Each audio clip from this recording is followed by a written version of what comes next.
Pemerintah kini sedang menyiapkan proyek gasifikasi batu bara menjadi dimethyl ether atau DME sebagai pengganti gas alam cair atau LPG.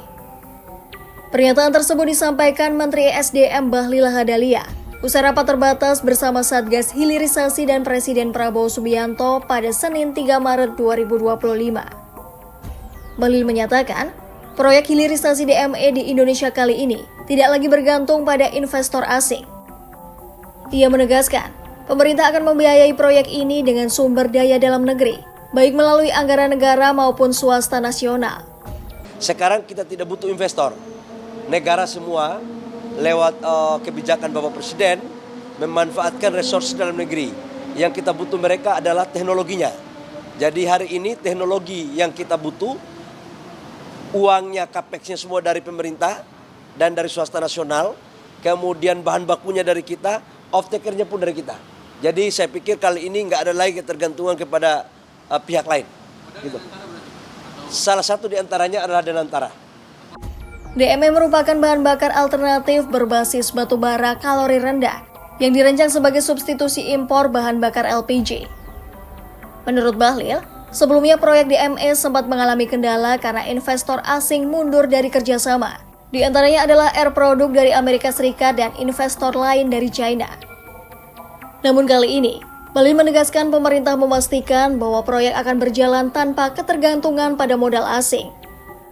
Nantinya, proyek DME ini akan dikembangkan di beberapa lokasi, termasuk Sumatera Selatan, Kalimantan Timur, dan Kalimantan Selatan.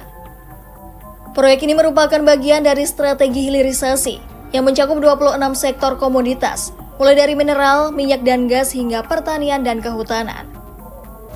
Bahlil menjelaskan bahwa DME menjadi salah satu dari 21 proyek tahap pertama yang akan didanai dengan investasi sebesar Rp658 triliun melalui Danantara.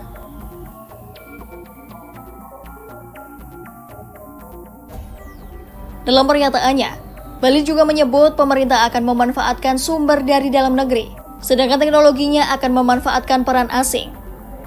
Kata Bahlil, salah satu sumber pendanaan yang akan digunakan adalah Danantara. Pada kesempatan yang sama, Menteri Investasi dan Hilirisasi sekaligus CEO BPI Danantara Rosan P. Roslani memastikan, setiap proyek yang akan didanai Danantara akan dianalisis terlebih dahulu.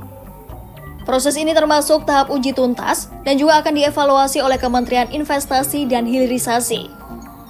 Langkah tersebut dilakukan untuk memastikan bahwa investasi yang dikucurkan tidak hanya menghasilkan keuntungan finansial yang layak, tetapi juga memberikan dampak positif yang luas bagi industri nasional. Beberapa proyek yang akan kita investasikan, kita akan review di hilirisasi, dari hilirisasi mineral, batu bara, kemudian juga produk pertanian, produk kelautan, seperti rumput laut, dan yang lain-lainnya kita mendiskusikan, kita melihat proyek-proyek ini dampaknya gimana dari segi penciptaan lapangan pekerjaan, dampaknya ke segi ekspor seperti apa, penurunan impornya seperti apa, dan juga kesiapan dari tentunya dari pendanaannya. Dan dalam hal ini nanti kita dari semua kementerian akan duduk lagi untuk lebih mendetailkan program-program itu, proyek-proyek itu, sehingga bisa menjadi visible, karena ini investasinya juga harus memberikan return yang baik, yang acceptable, karena ini akan banyak berikan pendanaan misalnya oleh Danantara. Salah satu kriteria utama bagi proyek yang akan mendapatkan pendanaan Danantara adalah kesiapan proyek dan dampaknya terhadap perekonomian, termasuk peluang peningkatan serapan tenaga kerja. Dengan pertimbangan tersebut, pemerintah tengah meninjau berbagai proyek hilirisasi, mulai dari mineral, batu bara hingga proyek pertanian dan kelautan.